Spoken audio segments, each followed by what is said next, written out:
कहते हैं एक बाल्मीक नीचे कुल साधु, जिन शंख पचायन पूरा नादु। इसमें द्वापर युग में परमात्मा कबीर जी एक करुणा में नाम से, जैसे वो प्रत्येक युग में लीला करते हैं, जैसे कलयुग में कबीर नाम से वो प्रकट रहे हुए 120 वर्ष रहे, सह शरीर आए थे, सह शरीर चले गए। एक संत और एक सतगुरु की, एक भक्त की भूमिका करके एक उदाहरण पेश करते हैं। तो ऐसे वो करुणा में नाम से आए हुए थे द्वापर में, चारों युग में आते हैं भगवान। और उनका और वाल्मीकि परिवार, उनको जो बालक रूप में आए थे कमल के फूल पर, एक वाल्मीकि परिवार उठा ले गया था मालिक को। वाल्मीकि के घर परवरिश हुई और एक वाल्मीकि ही दूसरा लड़का व्यक्ति उनका शिष्य हुआ, तो जो जिसका नाम सुदर्शन था, सुपथ सुदर्शन। तो सुदर्शन का रूप बनाकर मालिक गए थे। लंबी कथा है, फिर कभी सुनाएंगे।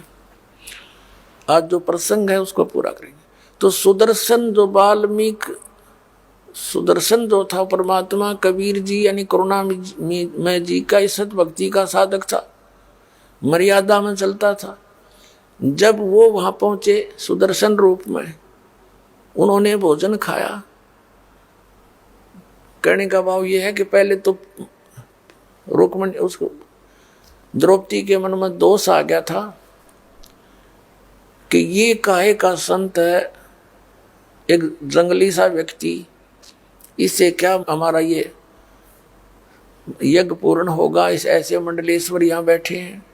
फिर दूसरे उसने भोजन बना के रखा द्रौपदी ने सुदर्शन जी के सामने, अलग अलग खीर, खांड, पकौड़ी, कचौरी, नारी नारी, दही बड़े सारे बनाकर अलग अलग थाली में रखे। सुदर्शन जी ने क्या सोचा कि आज तक ये मन न्यारे न्यारे स्वाद करके बकवाद करेगा, कल फिर डिमांड करेगा मेरे से कि उसे फिर खाऊंगा। तो उन्होंने क्या किया, थोड़ा थोड़ा आइटम जितना खाना था सभी कटोरियों में से थाली में डाल लिया।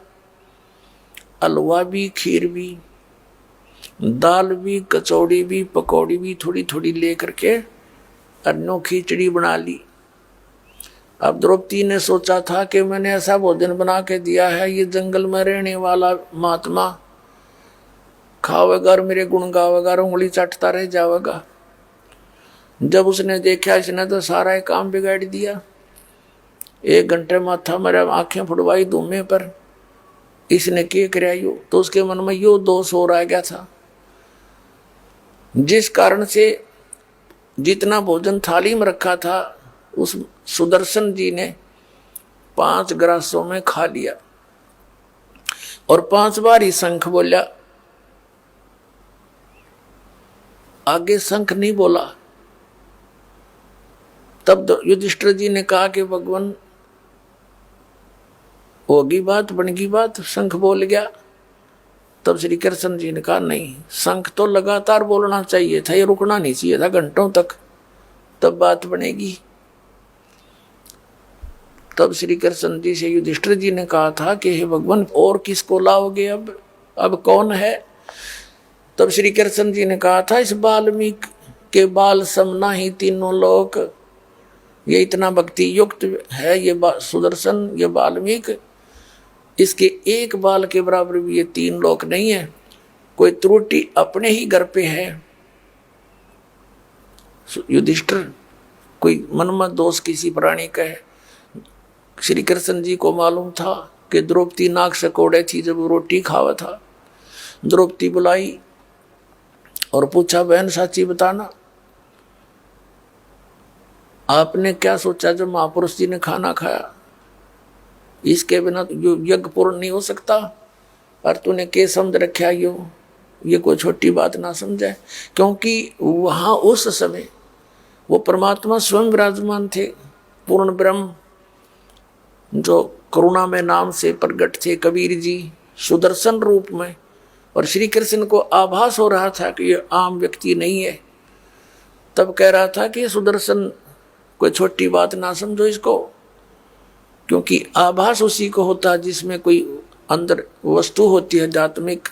श्री कृष्ण जी पुण्यकर्मी प्राणी थे, तभी तो 3 लोक के प्रभु बने हुए हैं। तो वही महसूस कर सके कि ये आम व्यक्ति नहीं है। बाकी जितने बैठे थे उसको तो मजाक कर ही रहे थे वो। अब ये कथा बतानी पड़ेगी, इसलिए आवश्यक थी यहाँ पर। तो द्रौपदी ने कहा, भगवान मेरे से गलती बन गई, मैंने बहुत गलत सोच लिया कि मैंने 1 घंटे तक धूमे में आँख फुड़वाई और नरे नरे आइटम बना के रखे कि महाराज जी प्रसन्न होंगे भोजन खा के, और इसने ऐसा काम कर दिया, सभी एक कर लिया। तो मुझे दुख हुआ इस बात का, और मन में ये दोष आ गया कि ये काहे का शंख बजाओगा, शूद्र का शूद्र ही रहा, इसने खान का भी ना पता, मनीषा बढ़िया भोजन दिया, इसने कदे खाया भी ना होगा, देखा भी ना होगा। तब श्री कृष्ण कहने लगे कि द्रौपदी यह भीतरी कमजोरी है, तने ये सोच लिया कि इस महापुरुष को मनीषा भोजन खिला दिया, ये तो तुम्हें खिला रहे भोजन, इसने तो एहसान कर दिया तेरे ऊपर, तेरे घर का टूक तोड़ लिया कि ये तेरा तू उद्धार करने आए थे और तू क्या बकवास सोच बैठी।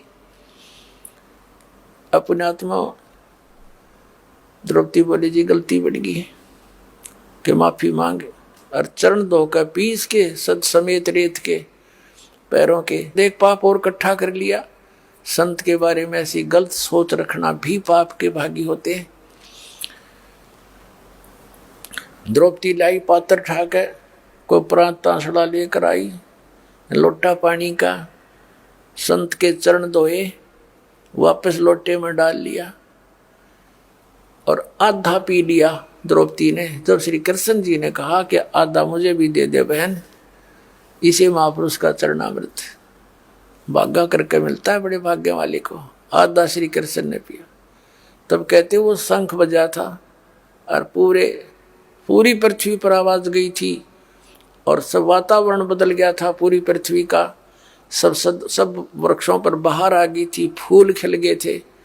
तब उनके वो 3 ताप कट्टे थे जो कबीर भगवान से, तुम कौन राम का जपते जापम ताते कटे ना तुम्हारे 3 तापम। तो वहां कहते हैं और ज्ञानो माया के पूता, ये जितने बैठे थे ये सर्व रिद्धि सिद्धि के पुजारी थे, जितने 33 करोड़ देवता, 88,000 ऋषि, 12 करोड़ ब्राह्मण, कहते हैं 12 कोट वेद के वक्ता और 105 का शंख बजा रहे। तो कहने का भाव यह कि ये परमात्मा जो कह रहे हैं कि मन तू सुख के सागर बसरे, भाई और ना ऐसा ही असरे।